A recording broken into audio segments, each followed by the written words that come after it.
거친 바람 핑계하지 말고 에너지로 사용하십시오 라는 제목하에 우리 은혜 나누겠습니다. 제가 미국에서 사역을 할 때 새가족 잔치를 준비했었습니다. 근데 그 목사님께서 그 데코레이션을 꼭 풍선으로 이렇게 하는 것을 굉장히 좋아하셨는데 다른 것은 없어도 이렇게 풍선만 잘 데코레이션하면 만족하셨습니다. 풍선이 굉장히 많이 필요하죠. 그래서 하면서 좀 지루하면 그 헬륨가스를 제가 마셔보기도 하고, 그리고 옆에 청년 사역을 했으니까 또 그 재밌는 목소리를 갖고서 회개할지어다 뭐 이렇게도 이제 또 장난도 쳐보고. 근데 한 여청년이 풍선 하나를 딱 들고서 저에게 막 앓는 소리를 합니다. 목사님, 저 풍선 하나 잡고 하늘로 떠 올라가는 것 같아요. 그래서 제가 엄청 혼냈습니다. 너는 절대 풍선 1000개를 잡아도 뜨지 않을 주님이 주신 그런 건강 신체가 있도다. 오늘 말씀이 그 바람에 의해서 우리가 흔들리는가, 여기에 대해서 탓하지 말라라는 그런 핵심적인 주제입니다. 내가 살아있다. 불평이라는 것은 자녀에게 어울리지 않는다고 늘 말씀하시죠. 염려하지 말라. 그게 365번이 등장하는 것은 우연이 아니라고들 다들 설교자들이 이렇게 말씀하시죠.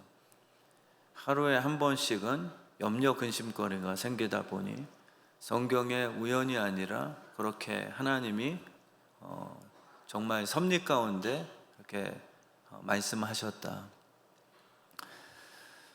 바람 때문에 여러분들이 쓰러진 경험이 있으실 겁니다.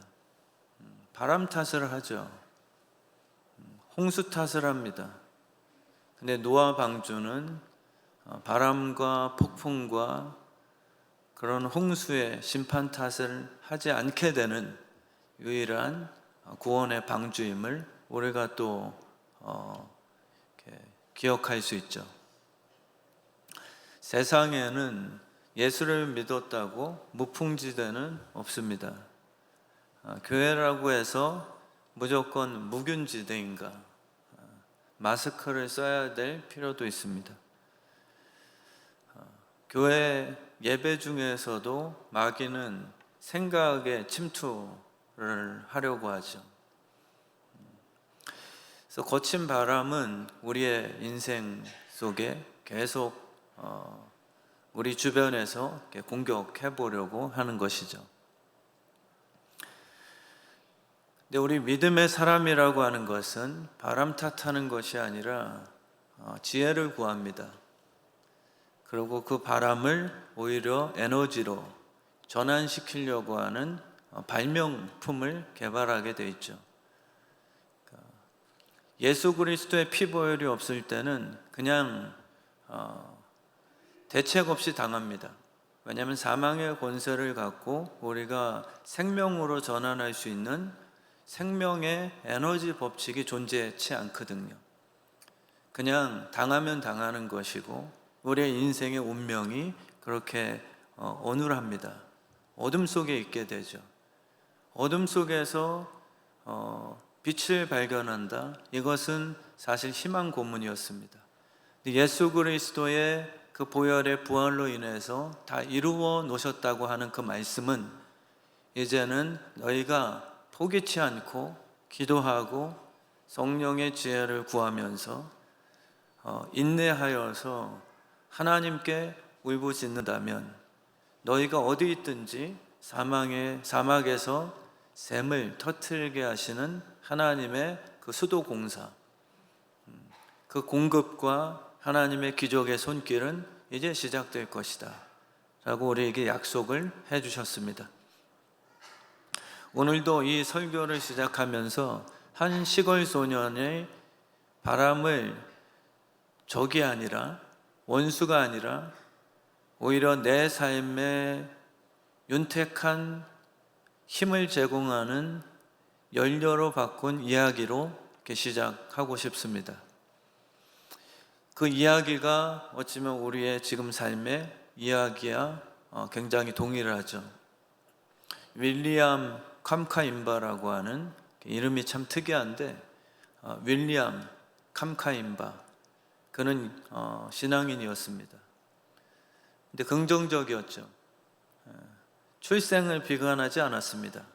부모님의 가난함, 여기에 대해서 흙수저다, 사실 핑계하기 너무나도 좋은 환경이었죠. 실패를 해도 그것을 누가 탓하지 않습니다. 당연한 거다.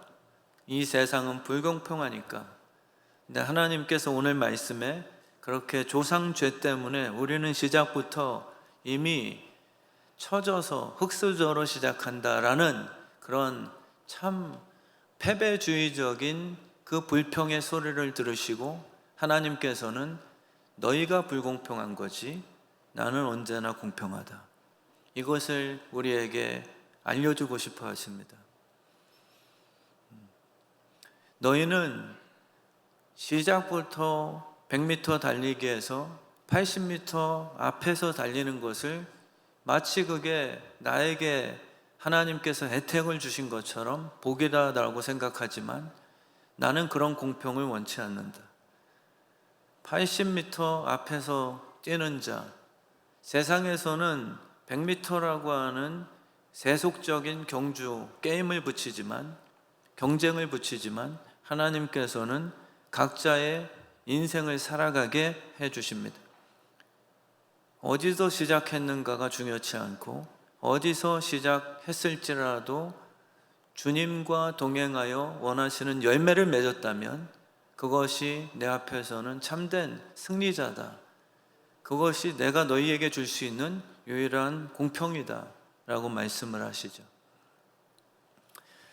그래서 윌리엄 캄카임바라는 그 소녀는 바람이 나를 무너지게 할 수는 없다 라는 생각을 갖고서 그렇게 꿈을 꿨죠. 이 바람을 다시 길들여 볼까? 라는 적극적인 생각을 합니다. 고난이 장차 다가올 영광으로 전환시킬 수 있으십니까? 아니면 고난의 파도가 칠 때마다 우리는 허우적 되겠습니까? 그리고 하나님을 향해서 불평할 뿐이죠.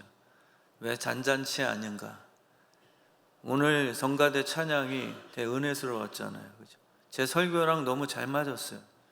정경호 집사님이 영성이 저는 있는 줄 없는 줄 잘 알고 있었지만, 또 이렇게 성령 안에서 설교 내용과 이렇게 딱 맞는 은혜의 찬양이었습니다. 우리의 공평은 내가 볼 때 안전함이죠. 그러나 주님의 공평은 불완전하더라도 누구라도 은혜를 간구하면 그 있는 곳에서 내가 도와주리라 하는 공평한 약속을 말씀하시는 거죠. 노아 방주에게 강한 바람은 오히려 피해가 아니었습니다. 노아 방주는 오히려 홍수가 일어날 때 하나님께서 더욱 주께로 빨리 가까이 갈 수 있도록 돕는 에너지로 사용된 것이죠. 저도 마찬가지고, 그게 날 미워해서 또 다른 목사님들만 더 복 주시고 이러한 불평거리로 씩씩댔던 순간들이 왜 없겠습니까? 그러나 결국 지나고 보면 그 고난의 바람이 이끄심의 손길이었음을 정말 눈물로써 고백하지 않을 수 없게 되는 그러한 우리의 삶입니다. 이 윌리엄은 1987년에 아프리카 말라위라는 작은 시골 마을에서 태어났습니다. 우린 출생에 대해서 너무 관심이 많습니다. 부모님이 꼭 부자여야 되는가? 편한 삶을 살 수는 있지만 가만 보니까 거의 하나님께서 다루어 쓰신 인생들을 보면 시작이 미흡합니다. 가난한 자를 들어서 노예 다니엘, 버림받은 요셉과 아버지께 인정 못 받은 다윗, 거의 예외 없이 그들에게 지혜를 주시고 탁월하게 하실지라도 환경에 대해서만큼은 오히려 불평할 수밖에 없는 그러한 세팅들, 그 안에서 불평이냐 아니면 감사함이냐, 하나님께서 나를 인도하시냐 버린 것이냐, 이 두 갈림길에서의 영적 싸움이 반드시 주어집니다. 가정도 매우 가난했고요, 농사로 겨우 생계를 유지했습니다. 근데 그 심장에는 배우고자 하는 불이 있었습니다. 막을 수 없는 꿈쟁이가 복된 거지, 꿈은 없고 죄 짓는 데 쓸 돈이 많이 상속된 자가 진짜 행복한 거 아닙니다. 저도 솔직히 말해서는 이 목회가 성공하신 부친 목사님에 의해서 그냥 불편함과 염려 없이 바로 세팅이 된 것, 그냥 천국처럼 누가 오더라도 불편함 없이 그렇게 시작하는 게 내 기도와 믿음에 대한 그런 당연한 하나님의 보상과 반응이 아닐까라는 그런 생각을 가졌던 적이 있었죠. 근데 희한하게 안 됩니다. 버림받은 것 같은 그러한 우물 속에 갇혀버렸어요. 근데 결국 하나님께서 저를 가르쳐 주셨던 그 레슨은 무엇이냐면 공평하신 하나님이십니다. 저는 불공평이라고 생각했거든요. 시작이 다르지 않습니까? 근데 놀랍게도 하나님은 5달란트 받았다고 해서 더 그냥 숫자로 칭찬하신 게 아니거든요. 1달란트 받은 자가 하나밖에 없는 그러한 작은 교회였기 때문에 악하고 게으른 종이다라고 말씀하신 게 아닙니다.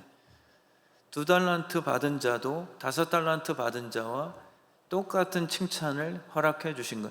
칭찬이 공평한 것이지, 우리는 받은 개수에 따라서 공평과 불공평을 나누는 희한한 공산주의화되어 있습니다. 공산주의는, 세상의 공산주의는 다 같이 똑같은 월급과 똑같은 수준에서, 그래서 공부 잘하는 친구가 위화감 이런 식으로 자꾸 판단하지만 하나님의 나라는 그렇지 않습니다. 정말 특목고에서 열심히 하는 그 열심 있는 아이, 하나님의 영광을 위해서 꿈을 꾸면서 공부 잘하는 은사, 아니면 공부는 못하지만 장사로 인해서 학교 그만두고 다른 부분에 대해서 열심히 있는 그 뭔가 다른 달란트의 그 진실함, 하나님의 공평하심은 공부 잘하는 것, 누가 더 연봉이 많은가, 이 성공에 대해서 그렇게 평가하심이 아니라 그것은 사실 너희들의 공평이지. 우리의 잘못된 공평은 무엇이냐면 하나님 불공평하세요. 왜 저 집사님에게는 정말 돈 잘 벌 수 있는 그런 실력을 허락하시는데 나는 왜 안 됩니까? 이게 우리가 생각하는 공평과 불공평이죠. 그러나 하나님께서는 너희들이 불공평하다. 내가 바라보는 공평은 이 땅에서는 세례 요한에게 더 많은 은사를 주었지만 저 천국에서는 지극히 작은 자 같았던 나의 자녀들이 더 충성되고 착한 종으로 큰 자가 될 수 있는 것, 이게 내가 생각하는 공평이라고 주님이 설명해 주십니다. 저도 지금도 부족하지만 어려움을 통해서 하나님의 그 공평을 배워온 것이죠. 그럼 불평이 사라지고 예배가 되며 꿈이 생깁니다. 그럼 환경 때문에 내 인생이 망치지 않아요. 누구 때문에 내가 이 모양 됐다라고 막 하나님 앞에서 분탕질하지 않습니다. 오히려 또 어떤 기회가, 하나님이 어떻게 나를 이끄실까라는 참 설레임이 가득한 소망을 품게 돼 있죠. 그러고 나는 절대 야망은 아니지만 하나님이 날 부르셨으니 포기는 없다. 최근에 더 드는 게 기도의 끈질김이거든요. 내일부터 휴가지만 제가 3시간 기도는 휴가 중에서라도 꼭 해야 되겠다. 감시할 수 없으니 제가 이렇게 또 자신 있게 말씀드리는 겁니다. 누가 저를 감시하겠어요? 주님 앞에 제가 정직한 것뿐이. 근데 왜 그러냐 하면 제가 예전에 정말 어려울 때 제 성격은 이 강단에 설 만한 성품도 아닙니다. 근데 하나님이 저를 목사로 부르셨어요. 그런데 앞에만 서면 체하고 벌벌 떨리고 심장이 벌렁벌렁하고 막 백지가 되고 발표도 할 수 없었던 소심한 그 아이 성격이거든요. 근데 주님께서 분명히 기도를 할 때 목사가 되라 말씀은 주셨어요. 그러니까 그때는 정말 감격 속에 나를 쓰시는구나 라는 게 더 컸기 때문에 포기하지 않고 기도만 했죠. 이 앞에 섰을 때 하나님, 나는 사라지고 성령님이 내 입술 사용하소서. 내가 나타날 때는 진짜 저는 막 소극적이 됩니다. 그러면 그날은 바로 기도실로 올라가서 포기하지 않고 2시간이든 3시간이든 주의 성령의 불이 다시 타오를 때까지 기도에 아주 집중을 하죠. 근데 어느 순간부터 조금 익숙해지잖아요, 사람이. 또 목회를 하다 보면 정말 그냥 타성에 젖을 수도 있고요.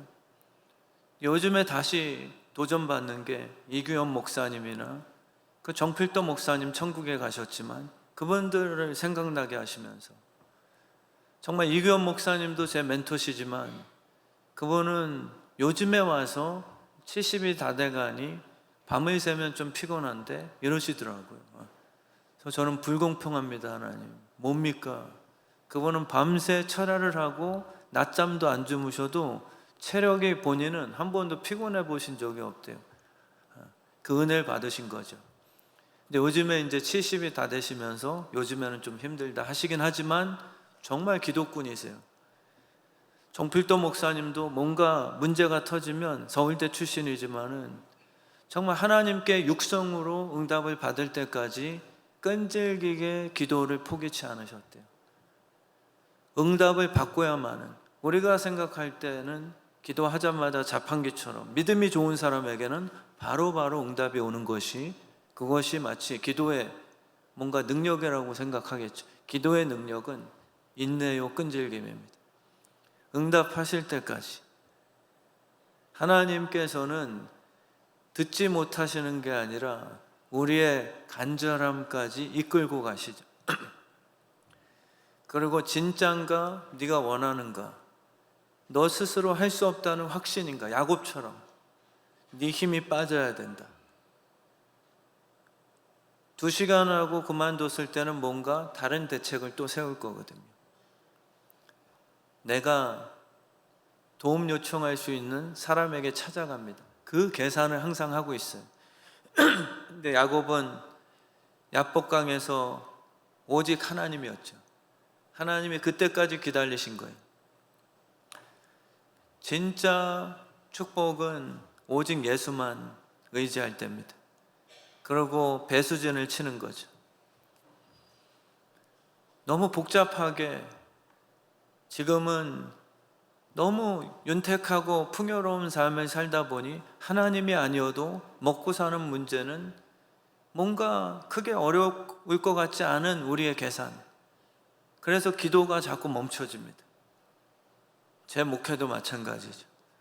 근데 지금은 다시 한번 하나님 이제 50이 되는 시점에서 정말 뭐 길다면 아직 남은 은퇴 전에 시간 많다 하지만 다들 하시는 말씀이 금방 지나간다. 눈 감고 눈 뜨니까 60이요. 잠시 또 일어나 보니 70이요. 그러니까 제 어떠한 이제 오직 붙들 것은 기도밖에 없는 것. 그리고 응답받고, 정필도 목사님이 목회를 쉽다고 얘기하시거든요. 근데 그분은 어려운 기도의 과정을 믿음으로 돌파하세요. 그러니까 쉬운 거죠. 하나님의 육성, 제가 얘기하는 것처럼 정필도 목사님의 유명한 그 특징은 그분은 육성으로 하나님의 음성을 듣는다. 이게 이제 많은 분들에게 간증이 된 이야기입니다. 정말 그분은 확실하게 들릴 때까지 절대 자기가 먼저 움직이지 않는, 그러다 보니까 확실하게 들리면 하나님께서 이제 다 일하시는 것을 체험하는 것. 미지근하니까 우리가 죽도 밥도 안 됩니다. 목숨을 거는 거죠. 어차피 두랩돈 갖다 한 끼 먹으나 주님께 다 올인하고 지금 죽으나 별 차이 없습니다. 우리 주의 뜻 성암교회는 오직 다 하나님께 올인하는 그러한 믿음의 용사가 되길 진심으로 축원합니다. 이 윌리엄 캄파임바는 2001년에 그 말라위라는 가난한 시골 동네 사람들이 기근과 가뭄이 닥쳐서 절반이 죽게 되죠. 그러나 이 윌리엄 소녀는 포기 안 합니다. 오히려 그 가운데서 학비도 낼 수 없는 상황이에요. 그때 중퇴를 했지만 본인 스스로가 배움에 대한 불을 꺼트리지 않습니다. 포기하지 않는 거죠. 그래서 아무것도 없는 것에 대한 불공평을 이야기하지 말라. 하나님은 그것을 핑계로 접수하지 않으십니다. 세상은 그러한 불공평을 이야기하는 인권, 뭔가 소외 계층에 대해서 뭔가 오냐오냐, 그리고 뭔가 위로하는 듯하는 이야기를 해주지만 사실상 일어설 수는 없습니다.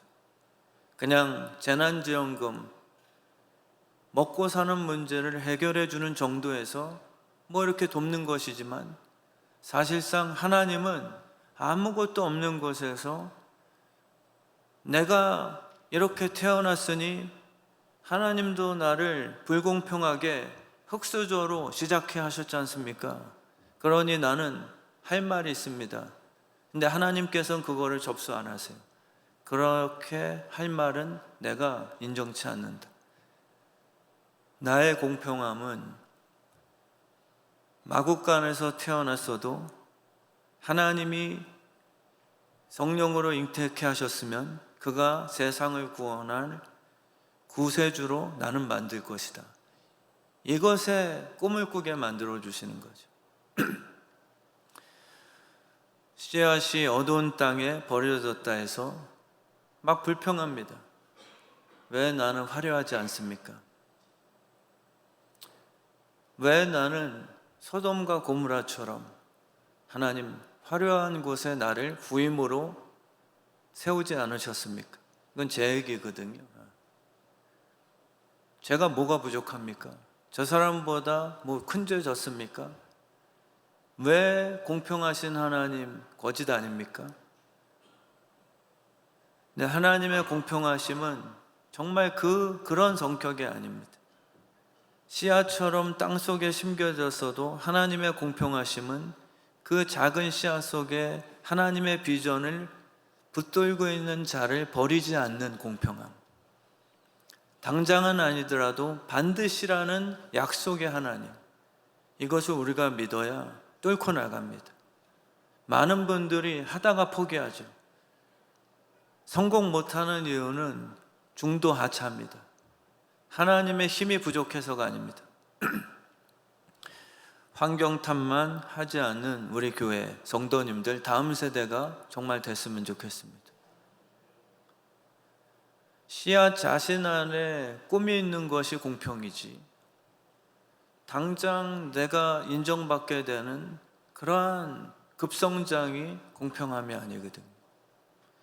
저의 기도 제목입니다.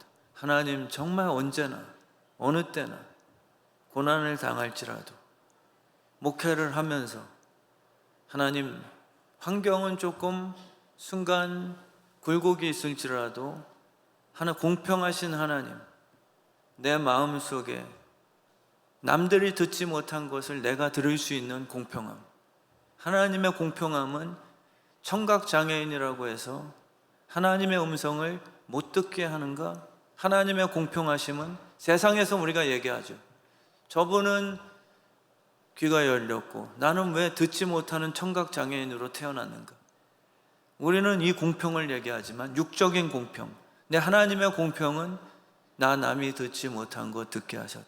송명희 시인 같은 우리가 바라봤을 땐 누구보다 공평하지 않는 인생의 출발점, 그는 공평한 하나님을 얘기하면 안 됩니다.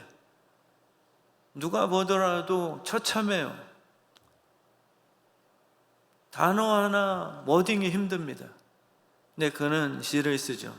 공평하신 하나님, 나 같은 버림받아야 마땅한 그러한 소아마비 걸린 장애 인생도 하나님은 공평하게 찾아오셔서 남들이 듣지 못하는 음성을 나에게 듣게 하시는 그 친밀한 하나님, 아빠를 경험하게 하신, 이게 우리에게 깨닫게 하시는 하나님의 공평하심입니다. 땅을 뚫고 나올 수 있는 인내를 우리가 배웠으면 좋겠습니다. 저에게도 턱없이 부족한 게 인내심이었거든요. 저는 굉장히 추진력이 빠른 것을 자랑하고 싶고 막 성령 충만할 때 그냥 막 밀고 나가는 것, 다른 이보다 빨리 성장시키는 것. 근데 이것이 얼마나 교만이었고 옳지 않은 성령의 패턴, 흐름이었음을 깨닫게 되죠. 아무것도 없는 곳에서 하나님을 발견할 수 있는 것, 이것이 바로 공평하신 하나님을 찬양할 수 있는 자격입니다. 우리는 그 영성이 회복되지 않으면 늘 불평할 거예요. 외롭습니다. 버림받았습니다. 아무도 날 도울 자가 없어요. 이렇게 우리는 계속 불평의 연속이겠죠. 그러나 하나님께서 결국은 우물 속에서 형들과 네 아비가 널 도움이 아니라, 갈대 상자가 버림당한 것이 아니라 하나님께 이끄심을 받는 은혜의 여정임을 빨리 발견하는 것, 이것이 공평하신 하나님을 찬양할 수 있는 그러한 컨디션이 됩니다. 마태복음 13장 31절 32절 말씀을 보시면 천국은 마치 사람이 가져다 밭에 심은 겨자씨 한 알과 같다라고 그렇게 묘사하십니다. 우리는 천국의 주인공이 되고 싶어요. 그래서 아브라함이 조카 롯에게 너 먼저 선택을 해라. 그때 조카 롯은 소돔과 고모라를 바라보면서 저곳이 에덴 동산과도 같다. 우리는 천국으로 향하자. 근데 아브라함은 겨자씨를 선택합니다. 천국이라는 것은 내 육신이 편하게 살 수 있는 즉각적인 보상이 아니라 내 삶이 자라나면서 이루어지는 천국임을 우리가 그런 면에서 생각을 하셔야 된다. 내가 주님의 은혜로 가나안에 적합한 예수의 성품을 닮은 자녀로 성숙도 안 됐으면서 무조건 구원파처럼 음란하게 폭력적으로 이 땅에 염려 근심 하나도 이 땅에 살면서 성령 의지하지 않고 기도에 열심 내지 않으며 회개 없고 이렇게 막 살다가 그냥 구원파처럼 구원 티켓 하나 얻었으니 나 같은 자가 천국에 들어가는 거다라고 생각하시면 안 되죠. 천국은 겨자씨 한 알처럼 주님과 함께 세월을 통해 자라나서 천국에 적합한 그런 아름다운 성품으로 완성된 후에 하나님과 함께 영원토록 삶을 누리는 그러한 여정임을 깨닫게 해주십니다. 월트 디즈니라는 그 인물도 잘 아시겠지만 그는 애니메이션 캐릭터 오스왈드 토끼라는 저작권을 신청합니다. 대박이 났죠, 소위. 근데 소위 대기업이라고 하는 배급사에서 다 뺏어 버렸어요. 그래서 하루아침에 망하죠.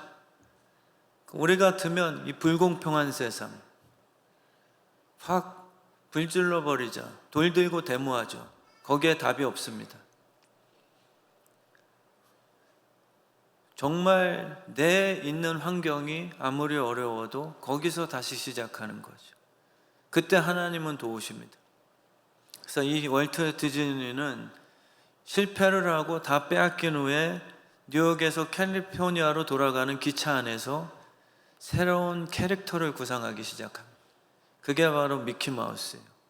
예전에 가난했을 때 지하 단칸방에서 너무 외롭고 친구도 없는 그 시절에 그 생쥐 한 마리랑 친구 삼았다는 그 옛날, 그 때를 추억을 하면서 이 혐오스러운 쥐를, 또 그 어두움의 단칸방에서 지냈던 그 자기의 아픈 상처 같은 시간을 다시 희망으로 바꾸게 되는 모티브로 만든 거죠. 그래서 월트 디즈니 그러면 좀 희망의 아이콘입니다. 혐오스러움이 아니라 미키마우스로 재탄생시키는 그러한 아이콘이 돼버린 거죠. 우리의 눈이 바뀌면 우리도 가능합니다. 골리앗을 바라보면서 우린 벌벌 떨죠. 그러고 불평합니다. 왜 장애물이 생겼냐고. 근데 그 장애물을 바라보면서 장애물 달리기를 개발하는 발명가가 돼야 됩니다. 이 장애물이 오히려 실력을 키워서 뛰어넘는 새로운 종목으로 만들어낸다면 내가 오히려 이 분야에 대해서는 인정받는 챔피언으로 성공하지 않을까? 예수 그리스도의 십자가 보혈은 이제 우리 믿는 자녀들에게 이러한 희망과 어떠한 고난 속에서도 장차 다가올 영광으로 변환시킬 수 있는 그러한 지혜를 우리에게 허락해 주신 것이죠. 우리는 실패가 없습니다. 정말 적극적으로 사시면 좋겠어요. 이미 구원은 받으셨잖아요. 안 된다는 이유가 우리의 밥 먹듯 그냥 내뱉는 일상 용어 되지 않았으면 좋겠습니다.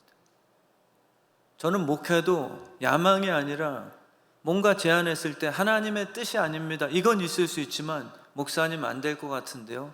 이 말은 부적합하다고 생각해요. 그건 우리의 계산이니까요. 그래서 기도가 필요하고 하나님께서 사막에 샘물을 낸다? 안 됩니다. 이거는 만약에 하나님 뜻이 아닌 것 같아요 라는 것은 받아들이죠. 그러나 하나님의 뜻인데 노아 홍수가 방주를 견딜 수 있을까요? 이게 아니라 노아 방주가 홍수를 어떻게 견딥니까? 운전대도 없는데 안 됩니다. 이 말은 믿는 자에게는 부적절한 언어다. 우리 믿는 자에게 실패 없습니다. 해보는 거죠. 하나님의 도우심을 그때 우리는 경험하게 되거든요. 에디슨도 1000번의 실패했대잖아요. 그 전구 하나 만들기 위해서. 주변 사람들은 네가 한 번의 성공이 아니라 1000번의 실패자다 이렇게 조롱을 하는데 에디슨은 다르게 말합니다. 난 실패한 게 아니라 1000번 1000가지의 전구가 켜지지 않는 방법을 나는 발견했을 뿐이다. 이렇게 다르게 얘기한대요. 우리의 인생에도 부정적으로 생각하는, 하나님께서 복을 안 주시는 1000가지 방법을 알아내는 것은 오히려 축복입니다. 하나님이 복 주시는 방법 한 가지를 찾아내기 위해서 우리가 실수하고 연약할 수도 있어요. 그러나 절대 포기치 않는 거죠. 다윗은 양치기 소년이었지만 그 마음에 하나님의 꿈이 있었거든. 사울 왕과 그 군사들은 골리앗을 바라보면서 벌벌 떨었습니다. 그런 상황을 주신 하나님이 불공평하다고 생각했겠죠. 왜 나에게 이런 일이 벌어집니까? 지금 우리 성도님들 중에서도 그런 분들 안 계세요? 왜 나에게 이런 일이 벌어졌는가? 근데 다윗은 그걸 기회로 삼았죠. 마치 미키마우스를 캐릭터를 발상한 것처럼 다윗은 이때가 기회다. 우리 이스라엘이 연약한 것 같더라도 저 거인 골리앗을 정말 작은 물맷돌 갖다가 던져 승리할 경우에 이 판세는 바뀔 수 있다. 이걸 꿈꾼 거예요. 그래서 다윗이 하나님의 이름을 붙들고 자기 손에 있었던 그 작은 물맷돌을 갖고서 풍차처럼 역바람을 일으키는 거죠. 하나님은 그렇게 해주십니다. 믿음으로, 기쁨으로, 감사로. 탁구를 칠 때도 받아쳐야 이기는 거거든요. 상대편이 세다는 것만 왜 저렇게 강하냐, 불평한다 한들 내가 패배해요. 그거를 맞드라이브를 걸 수 있는 그 상대편의 힘을 이용해서 되치기가 가능한 것을 우리에게 허락해 주신 거예요. 우리 교회가 그러한 정말 적극적인 교회 공동체가 되게 하실 줄 믿습니다. 골리앗을 통해서 승리의 모티브가 되어 아이콘이 된 거죠. 그래서 우리는 게임이 되지 않는 그러한 경기를 보면서 어김없이 그렇게 표현하고 기사가 그렇게 나옵니다. 다윗과 골리앗의 싸움이라고. 놀랍게도 브라질 축구를 이긴 한국 축구, 다윗이 승리하였다 라고 희망을 주는 거죠. 여러분들과 저는 어떤 아이콘이 되기 원하십니까? 뻔한 것, 골리앗이 승리하는 거예요. 우리는 그냥 힘없는 다윗 소년이야. 이게 아니라 정말 역전시킬 수 있는 그 인생의 모티브, 그런 아이콘이 되길 주님의 이름으로 축원합니다. 그래서 주님께서 물으실 거예요. 내 손에 있는 게 무엇이냐? 우리는 가진 것 때문에 불평하죠. 그것으로 만들어 보세요.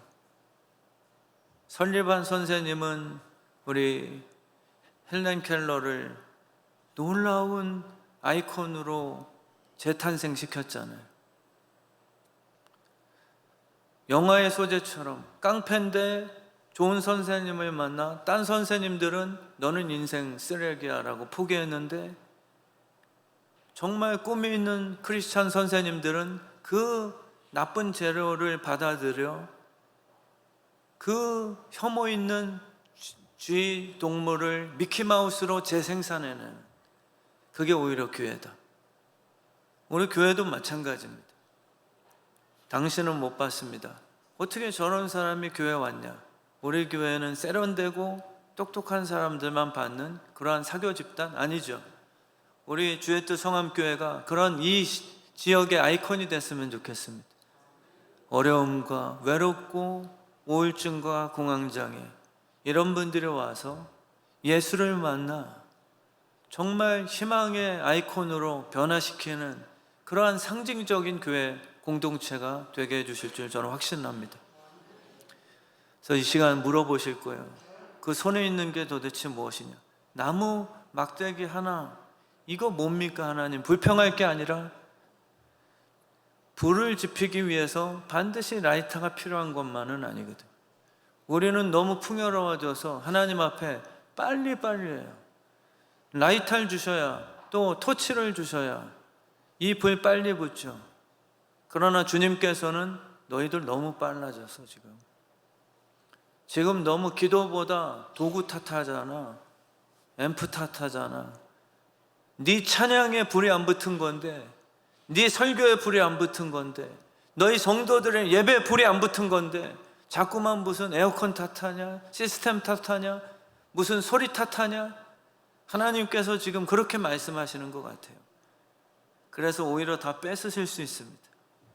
그런 거 다시 한번 처음부터 시작해 하실 수 있죠. 꼭 불을 붙일 때는 라이터가 필요한 게 아니라 너희 손에 들린 나무 막대기로 비비기 시작해라.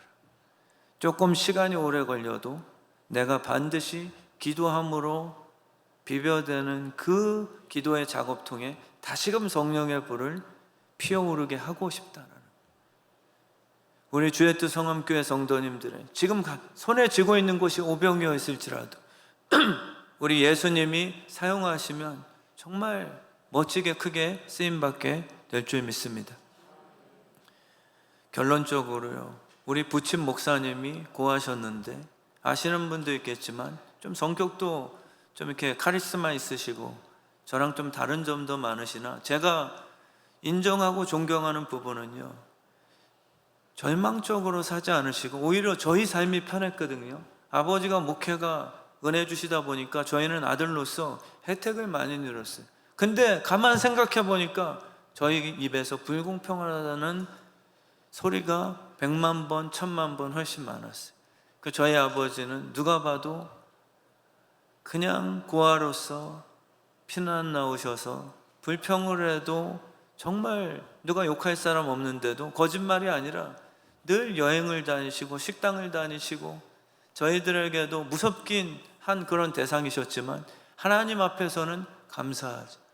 참임나 아리네비야, 불평할 게 뭐가 있어.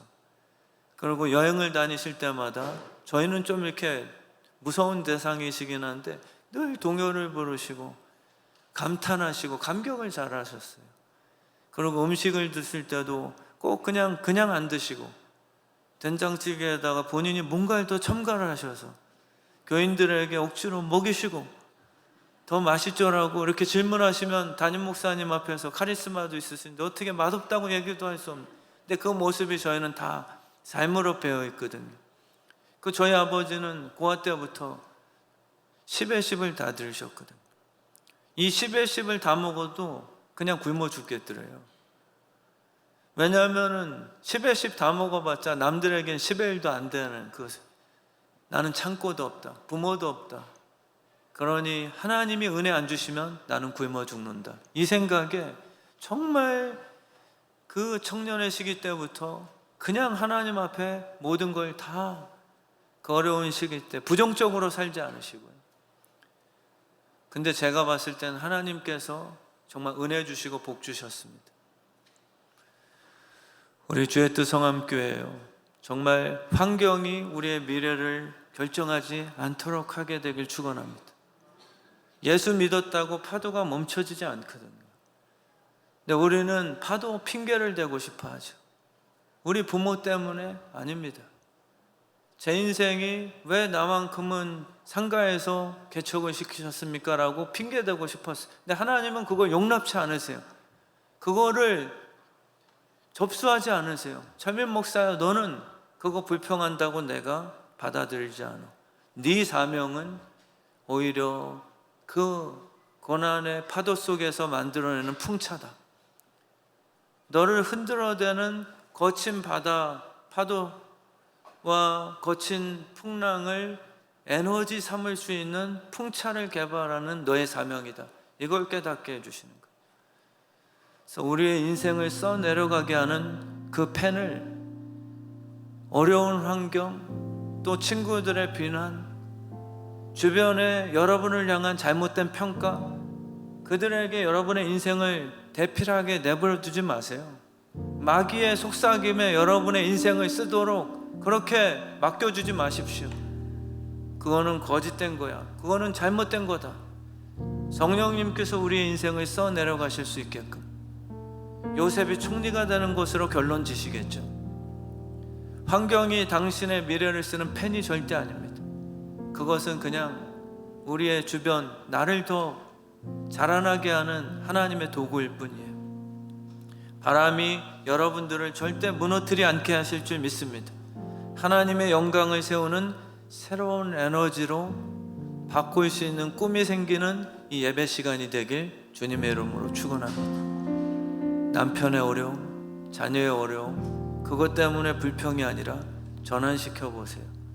기도하시고 그게 나중에 간증거리로, 정말 저 힘들었습니다, 이 자녀 교육, 이러한 사업의 어려움 정말 거칠게 몰아닥쳤지만 풍차가 개발됐습니다. 그렇게 하여 희망을 줄 수 있는 우리 주의 뜻 성함의 성도님들 되시길 축원합니다.